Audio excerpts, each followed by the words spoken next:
आगरा किले में एक बार फिर छत्रपति शिवाजी महाराज की शौर्य गाथा गूंजेगी। मुगल बादशाह औरंगजेब ने सन 1966 में छत्रपति शिवाजी महाराज का आगरा के दीवाने खास में अपमान किया था। इतना ही नहीं, उन्हें कैद करने का हुक्म भी दिया था। आज उसी में अब छत्रपति शिवाजी महाराज की जयंती का भव्य समारोह होगा। छत्रपति शिवाजी महाराज का जन्म महाराष्ट्र के शिवनेरी दुर्ग में 19 फरवरी 1630 को हुआ था। उनके पिता शहाजीराजे भोसले एक सामंत और माता जीजाबाई थे। छत्रपति शिवाजी महाराज ने भारत में मराठा साम्राज्य की नींव रखी थी। छत्रपति शिवाजी महाराज एक अच्छे सेनानायक के साथ ही एक अच्छे कूटनीतिज्ञ भी थे। देश में पहली बार उन्होंने ही नौसेना का गठन किया था। आइए वरिष्ठ इतिहासकार राजकिशोर राजे से इतिहास में दर्ज छत्रपति शिवाजी महाराज और औरंगजेब की मुलाकात की पूरी कहानी जानते हैं।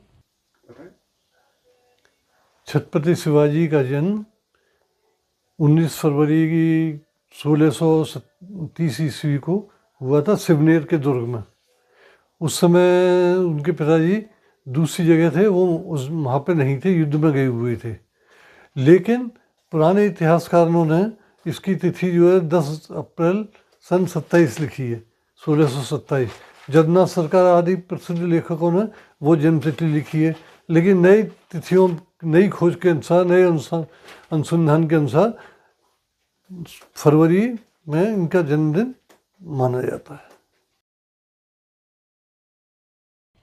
आगरा किले में पहली बार सन 2023 में 19 फरवरी को छत्रपति शिवाजी महाराज की जयंती पर भव्य जयंती समारोह दीवाने आम के सामने हुआ था। इसके बाद सन 2024 में भी दीवाने आम के सामने जयंती समारोह हुआ। सन 2025 में जयंती समारोह मनाने की अनुमति जहांगीर महल के सामने मिली थी। इस बार भी जहांगीर महल के सामने भव्य जयंती समारोह की अनुमति मिली है। बता दें, पुरंदर की संधि के बाद राजा जयसिंह की सलाह और सलाहकारों से मशवरे के बाद छत्रपति शिवाजी महाराज अपने बेटे संभाजी और विश्वास पात्र सैनिकों के साथ देवगढ़ से 5 मार्च 1966 को आगरा के लिए रवाना हुए, जो 11 मई 1966 को आगरा पहुंचे। छत्रपति शिवाजी महाराज का आगरा आगमन पर ग्वालियर रोड पर सराय मलूक पहुंचने पर स्वागत किया जाना था, मगर ऐसा नहीं हुआ। आगरा में 7 बार छत्रपति शिवाजी महाराज का अपमान किया गया, जिसका जिक्र शक निर्माता शिवराय पुस्तक में विस्तार से लिखा है।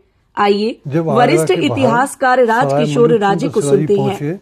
तो ये तय हुआ था कि वहां पर जाकर कुंवर राम सिंह, राजा जयसिंह का जयपुर वाले का लड़का, उनका स्वागत करेगा। लेकिन उस समय राम सिंह की ड्यूटी लगा दी गई थी महल पे, हरमसरा पे। तो ड्यूटी करने के कारण राम सिंह समय पर सराय मलूक से नहीं पहुंच सका। उसने अपने मुंशी गिरधारी लाल को शिवाजी का लगवाने के लिए भेजा, लेकिन गिरधारी लाल भी सही समय पर सही जगह नहीं पहुंचा। शिवाजी वहां से अकेले अपने साथियों के साथ, अपने अनुयायियों के साथ चल दिया, वो रास्ता भटक गए। बाद में उनकी जब राम सिंह से मुलाकात हुई तो राम सिंह ने घोड़े से उतरकर उनका स्वागत नहीं किया, घोड़े पर बैठे हुए उनसे बातचीत की। शिवाजी को इससे जो है धक्का पहुंचा। उन्हें महसूस हुआ कि मेरा विधिवत स्वागत नहीं किया जा रहा है। और राम सिंह केवल 4000 का मनसबदारी था, 4000 का था, वो भी शिवाजी को अपने कैडर के अनुसार नहीं लगा। खैर, जब आगे बढ़े तो राम सिंह ने शिवाजी के साथ जो हाथी थे, ये कहा कि इन हाथियों को जो है वापस भेज दिया जाए, शहर में भीड़ हो जाएगी। तो शिवाजी अकेले घोड़े पर चले, हाथी उनके वापस भेज दिए गए। ये भी शिवाजी को अच्छा नहीं लगा। इसके बाद जब शिवाजी को दीवाने आम किले में पहुँचे, लाल किला पहुँचे, तो उनको जो है औरंगजेब दीवाने खास से उठ के दीवाने आम से उठ के दीवाने खास में जा चुका था। वहीं पर शिवाजी को औरंगजेब के सामने प्रस्तुत किया गया। शिवाजी ने नजर नौछावर विधिवत भेंट की। उनके संग उनका बेटा, 9 साल का बेटा शंभू भी था। औरंगजेब ने शिवाजी से कुछ नहीं कहा, कुछ कुशलता नहीं पूछी, कुछ नहीं बोले, केवल नज़र उठा कर देखा और अपने काम में व्यस्त हो गया। दीवाने खास में चर्चाएं इस तरह होने लगी जैसे शिवाजी का आना कोई महत्व ही नहीं रखता और कोई बात नहीं हुई है। शिवाजी के इसके बाद जो है दीवाने खास जब समाप्त होने की स्थिति आई, तब जो है सबको पान बांटे गए, पान शिवाजी को भी दिया गया। इसके बाद खिल्लत बांटी गई। खिल्लत एक सम्मानजनक वस्त्र होता था जो कि बहुत ही खास आदमियों को दिया जाता था, और जिन व्यक्तियों को दिया जाता था वो बहुत सम्मानित माने जाते थे बादशाह के द्वारा। जब शिवाजी को वो नहीं मिला तो शिवाजी की आंखें डबडबाईं और उनका चेहरा लाल हो गया। वो वहाँ से तेज़ी से उठे, लाइन से तेज़ी से निकले और दीवाने खास के बाहर जाकर एक खम्भे के सहारे बैठ गए। तब औरंगजेब ने पूछा कि भाई राम सिंह से कि शिवा को क्या हुआ, उससे जाकर पूछो। जब राम सिंह शिवाजी के पास गया तो शिवाजी बोले कि भाई मुझको तुमने देखा है, तुम्हारे बाप ने देखा है, तुम्हारे बादशाह ने देखा है, क्या मैं इस कैडर का आदमी, मैं इस स्थिति का आदमी हूँ कि मुझको लाइन में खड़ा किया जाए, वो भी 5,000 की में? ये मेरा अपमान है।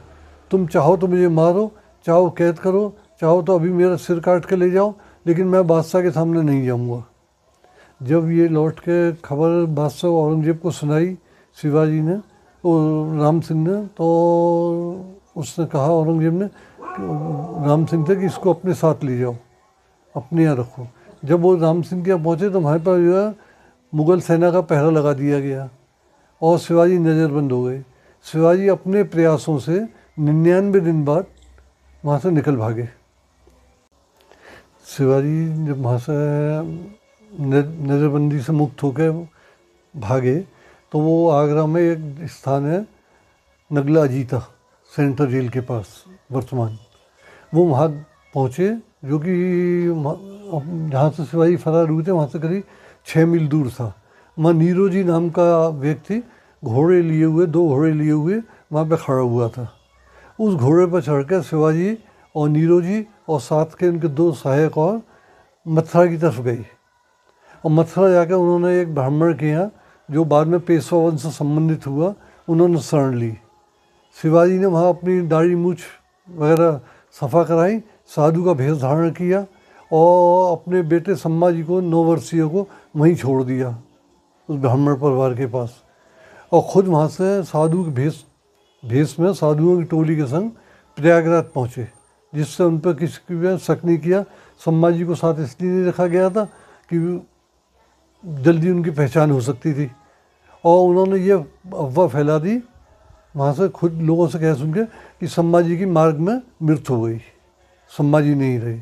और प्रयागराज से शिवाजी जो है बुंदेलखंड, गोंडवाना और गोलकुंडा होते हुए 25वें दिन अपनी राजधानी पहुँच गए। राजधानी पहुँचने के पश्चात उन्होंने संभाजी को बुलवाने की व्यवस्था की और वो ब्राह्मण परिवार वहाँ से संभाजी को लेकर सकुशल रायगढ़ पहुँचा और शिवाजी के